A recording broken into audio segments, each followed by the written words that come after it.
Today we move to Justinian's other great church, Hagia Sophia. For nearly 1,000 years, Hagia Sophia was the largest cathedral in the world. Remember that Sinan the Great spent his lifetime trying to equal it in the name of Allah. So, is this a basilican axial or longitudinal plan church, or is it a central plan church?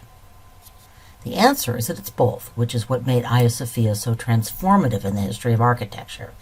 Justinian wanted to have it all: the huge rectangular spaces of the basilican church and the soaring domes of the central plan. So, how did he do it? You may have noticed that once again we did not assign a long Khan Academy video on this work because we've saved it for class. Please take notes on this video. Your workbook has prompts. Let me just recap a few points from the video. Remember that the College Board is interested in change over time and the reinterpretation of works. What has been added to the exterior of Hagia Sophia and why? Well, those slim, slender towers are minarets. Part of what makes visiting Hagia Sophia a rather surreal experience is the juxtaposition of Christian mosaics and Arab calligraphy. Built 1,500 years ago as an Orthodox Christian cathedral, Hagia Sophia was converted into a mosque after the Ottoman conquest in 1453. In 1934, it became a museum and is now a UNESCO World Heritage Site. In 2020, in a move that is highly controversial, Turkish President Erdogan announced that it would be turned back into a mosque. If you're looking for a little extra credit, I put up a very interesting reading on this issue with an extra credit reading quiz. It's all on campus. Back to the current floor plan. Note that it includes a maksura, a minbar, and a mihrab. Do you remember those? The mihrab is the prayer niche facing toward Mecca, and the minbar is the pulpit. A maksura is the special space reserved for rulers. I couldn't find an image of Hagia Sophia's maksura. I tried, but here's the imperial door into the narthex, a door that only the emperor could enter. One way in which Hagia Sophia did not change when it was transformed into a mosque, that is, a continuity, is that it continued to showcase and reinforce imperial power.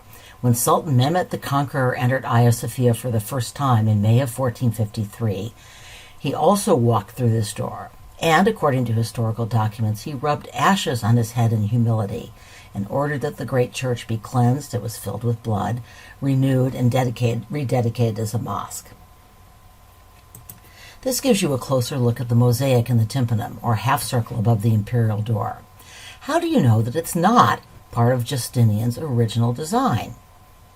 Well, this is a mosaic installed after the outbreak of iconoclasm.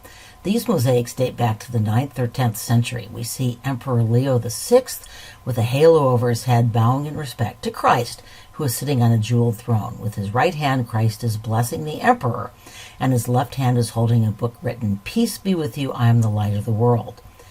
The image is intended to show the timeless power of the emperor and his subjects blessed by Christ.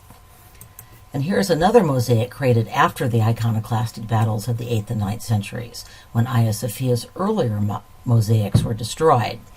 Christ Pantocrator means Christ, Lord of Hosts, or ruler of the world, and it is probably the most common image of Christ in later Byzantine art. Almost every Byzantine church has some variation on this image, which associated Christ with rulership and therefore, of course, with empire.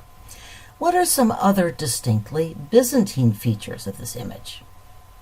Well, we see the highly frontal pose, the long, thin nose and almond-shaped eyes, the very heavy reliance on line to establish strong contours, and the stylized, flat, unmodeled features of the clothing and body. Here, by contrast, is a much earlier apse mosaic from San Vitale, also of Christ Pantocrator as ruler of the world. He is handing a martyr's crown to Saint Vitale, while Bishop Eusebius is handing a model of the church to Christ. Note that this is a much younger Christ depicted in earlier Byzantine art. Still, in comparison with the Christ the Good Shepherd mosaic, which I showed you before, this is very much a Byzantine image. Note that the blue sky of the Good Shepherd mosaic has been replaced by the golden sky of Byzantine mosaics. So what is the significance of this change, aside from evidence that Justinian had money to burn? The Byzantine church placed, and Orthodox churches still place, great emphasis on the spiritual, otherworldly nature of God and Christ.